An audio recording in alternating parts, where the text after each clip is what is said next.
Spider-Man Shattered Dimensions is the fourth Spider-Man game that's been released on the Xbox 360, I'm pretty sure.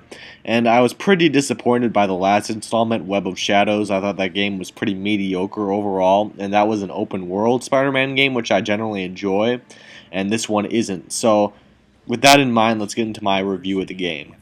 The game starts out with Mysterio trying to steal this tablet that's really magical and gives people lots of extra abilities, like the villains from this series.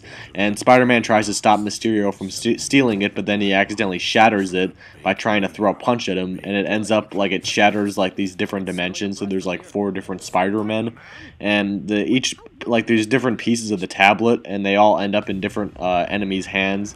Like, there's classic villains here like Sandman, Juggernaut, and even Carnage. The game doesn't exactly do the greatest job in terms of explaining how these fragments of the tablet end up in the possession of these villains.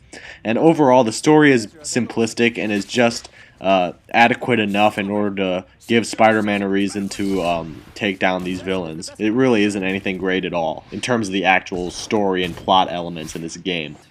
However, one positive aspect of the story, I should say, is that the voice acting, for the most part, is generally pretty good. And the dialogue parts are definitely very funny. I think the dialogue was well written for the most part. And everything Spider-Man and the black-suited Spider-Man say are just really funny and witty. And it's just smart writing overall that makes the game more enjoyable. What are you supposed to be? A demonic kumquat? Marco! Hello! Oh man, I thought my jokes were bad. Like I said before, there are different dimensions in this game. One of them is just the traditional Spider-Man from the movies and comics. The other one's where he's wearing the black suit. The third one is in a futuristic city in 2099, and it's actually played not by Peter Parker, it's a different Spider-Man. And finally, there's the noir world, which takes place in 1933, so it's back in time and it's all dark there and stuff like that. I'll get into that more, but basically what you're going to be doing throughout the entire game is simply button mashing.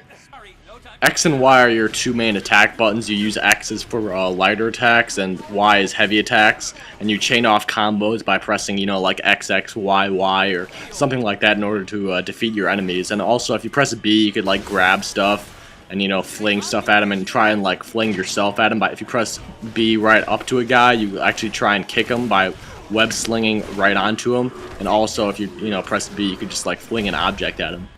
As you start to progress through the levels, you'll start to upgrade your Spider-Man by completing the missions and by doing these specific challenges.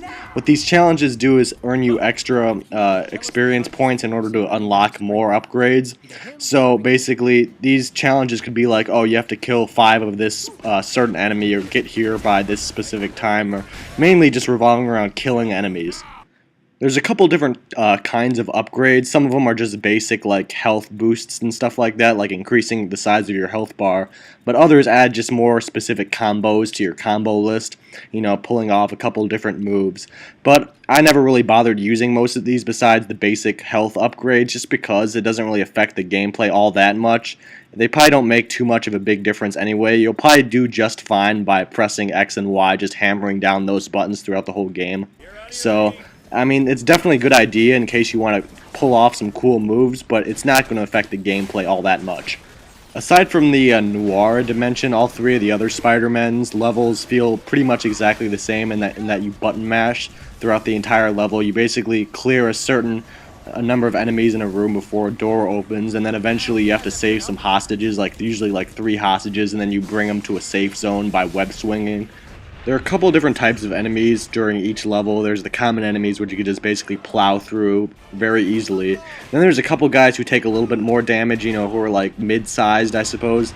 And they're pretty easy to defeat, but they can dodge your moves at sometimes. Then there's the big Nathan Jones kind of huge muscle-bound 7-foot or 8-foot kind of big muscular guy who's pretty hard to take down. He takes a long time to take down, I should say. But he's not that hard because, I mean, his attacks are pretty slow and stuff like that. And then finally, there's the boss of each level. And you'll basically face each boss about 2 or 3 times. And then you go through those objectives that I told you about before, and then go to the final boss fight where you actually defeat or possibly sometimes kill the final boss of each level. You'd probably think that the big guys and the bosses are the hardest ones in the game to take down, but I found that the shielded enemies were the most annoying. I hated them in the game because there's really no way to get past them without jumping over them, and with the sometimes bad camera angles and because there's no targeting system, it's sometimes really hard to hit them. So that's why I found these battles extremely annoying, and they just hindered a lot of the fun experience that I had with this game. So that was definitely a downgrading part of the game in my opinion, and the game would have been better if they hadn't included these types of enemies.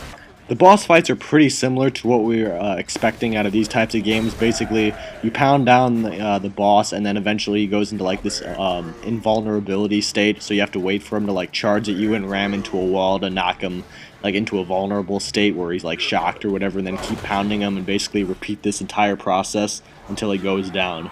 The boss fights are fun to beat up on them, but basically they get repetitive by having this exact formula rather than being able to choose how to fight them the way you want to, so that's kind of frustrating. The final atmosphere or universe or whatever I want to talk about was the noir dimension, and I don't think it fits in particularly well with the rest of the game. It's really dark and has like a bunch of mobsters and stuff and gangsters, and basically it relies on stealth gameplay rather than just simply beating through everyone. So you have to stick to the shadows and basically perform takedowns on these people by pressing the B button when you're behind them, and basically web them up and punch them and knock them unconscious. And you have to repeat this throughout the entire level. It's a decent idea, but it definitely slows down the action quite a bit. Another problem I had is that since most of the entire level layout is really dark, so it's kind of hard to tell whether or not you're in a light or a dark area, so you might not know whether you're going to be spotted or not. Another problem I had during these missions was the wall crawling, which I just think sucks because of the camera angles, and sometimes it's really hard to kind of figure out where the hell you're going when you're in an indoor environment like this. Like, the camera angle just sucks so much, it sucks a lot of the fun out of it, and it ruined part of the indoor wall crawling aspect. When you're trying to like hide from the guys, it's really frustrating when you can barely move around in like a corner or something when you're trying to wall crawl on the walls. So that was definitely a bad part of this of those missions. The game will take you around 7 to 8 hours to complete, and I don't really see any reason to replay the game other than to beat it on the harder difficulties, but I'm assuming that'd be pretty damn frustrating. Or to collect these silver spider emblems throughout the missions that are not hidden or anything, you just like come across them pretty easily. They give you a health bonus or whatever, they give you a health boost when you collect them, but there's a couple achievements that unlock once you collect a certain number of them. I mean, aside from that, though, there's not really any reason to replay it, but this game does have some fairly easy achievements. I got about 470 points just for beating it on easy, and I wasn't even specifically going for them. So yeah, just to give you an idea.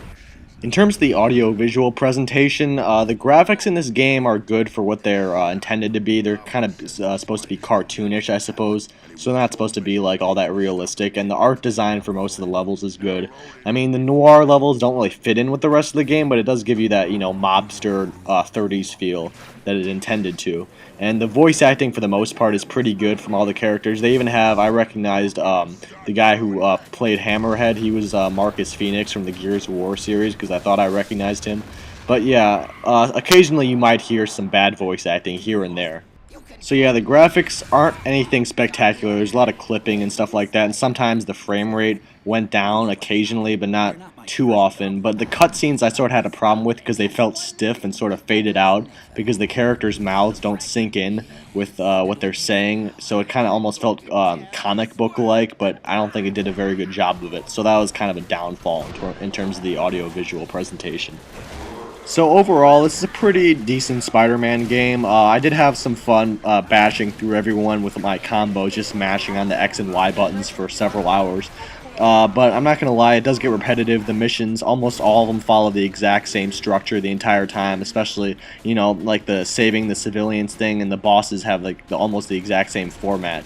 But if you can get over that and some of the gameplay flaws that I mentioned, I mean, Noir World I don't think is that fun to play through, then you'll probably have a decent enough time with this game, but it's not as great as Spider-Man 3 was. I still think that game was the best Spider-Man game on the Xbox 360.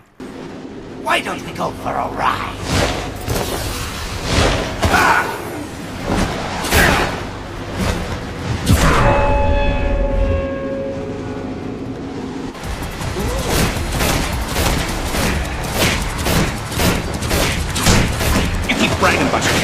brains. Let's see you land without her.